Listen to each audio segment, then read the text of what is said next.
Hello there. Welcome. You're safe now. It's time to rest. Let the weight of the day slowly melt away as you settle into your bed, your blanket pulled gently over your shoulders, and your thoughts drifting softly away like clouds. Tonight, I'll tell you a calm and quiet story. It's not a tale of kings or battles, but of the gentle rhythm of life in a jungle long forgotten. A story that moves slowly, like the sway of tall trees in a warm breeze. A story about a monkey, a jungle, and a hiker who had wandered just a little too far. So close your eyes, take a deep breath, and let's go back in time, back into the lush, green canopy of an old, sleeping forest.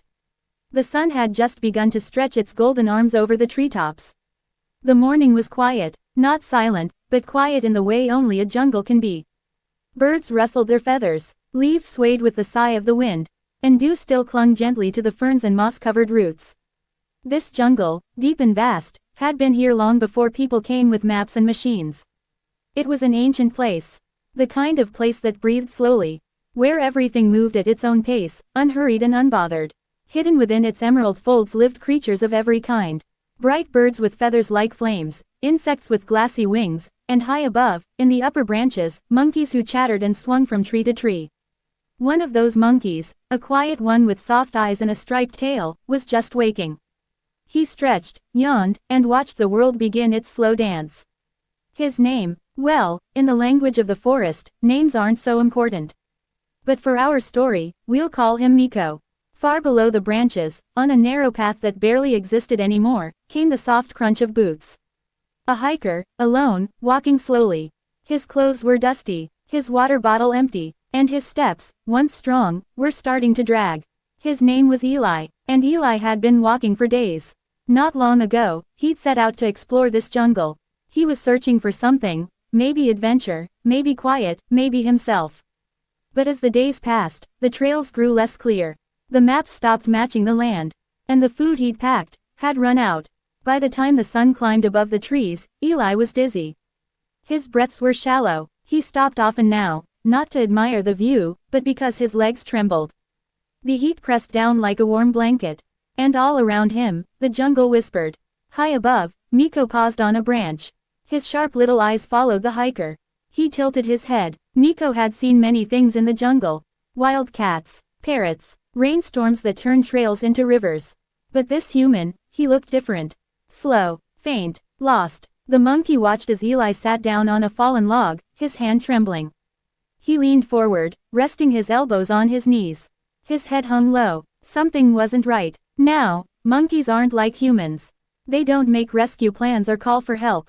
But they are curious, and sometimes, kind. Miko looked around. Overhead, the fruit trees were heavy with bounty. Bright orange guavas, plump figs, little yellow berries that grew in clusters like tiny suns. With a quiet chatter, Miko leapt. The monkey swung easily, moving from branch to branch with practiced grace. He reached a thick cluster of ripe fruit. His small hands reached out. One fig, two berries, a guava. He didn't know what the man below needed.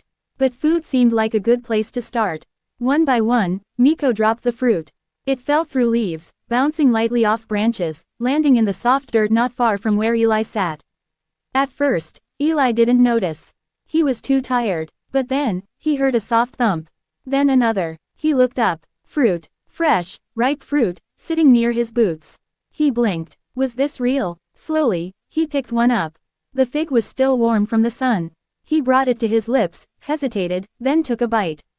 Sweet, soft, life-giving. He ate, slowly at first, then with more hunger. Miko watched from above, tail curled around a branch. The jungle didn't speak, but it watched. Butterflies fluttered past, their wings brushing the air like whispers. A tortoise moved through the underbrush, one slow step at a time. Insects hummed. A distant bird called out, not with urgency, but with the lazy tone of midday. And above it all, the trees stood silent, tall and old, watching. Eli leaned back, some color returning to his cheeks. He looked up, searching for the one who had helped him. Miko met his gaze for a moment. Then, as gently as he had come, the monkey disappeared into the leaves.